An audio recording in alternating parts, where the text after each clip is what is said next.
Umabot sa 106 na residente mula sa Barangay Bao at Barangay Dukol ang nakatanggap ng iba't ibang libreng serbisyo at tulong na isinagawa sa RPSB Service Caravan.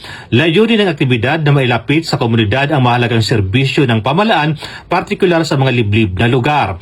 Pinangunahan ang aktibidad sa tulong ni Police Major Mark Samuel L. Romanillos, Chief of Police ng Baleno MPS, Police Captain Eris Jan L. Salomon ng Masbate 1st PMFC at ng mga opisyal ng Barangay Bao na siyang nagsiguro ng maayos sa daloy ng programa. Nakilahok sa service caravan ng ibang ahensya ng pamahalaan kabilang ang Department of Labor and Employment, Philippine Statistics Authority, Philippine Coconut Authority, Philippine Crop Insurance Corporation, Philippine Red Cross, Department of Agriculture at PhilHealth.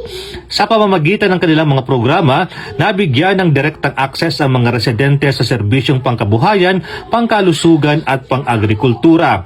Dumala rin ang mga residente mula sa karatig barangay gaya ng Barangay Dukol na nagpapatunay sa malawak na saklaw at benepisyo ng aktibidad.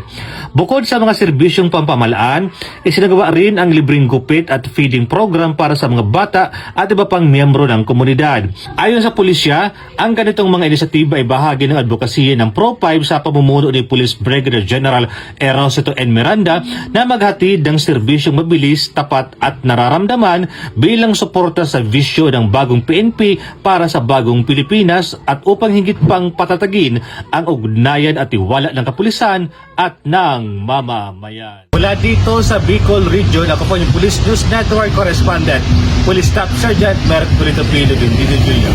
Alakad ng batas, nakataguyod ng balitang pulis.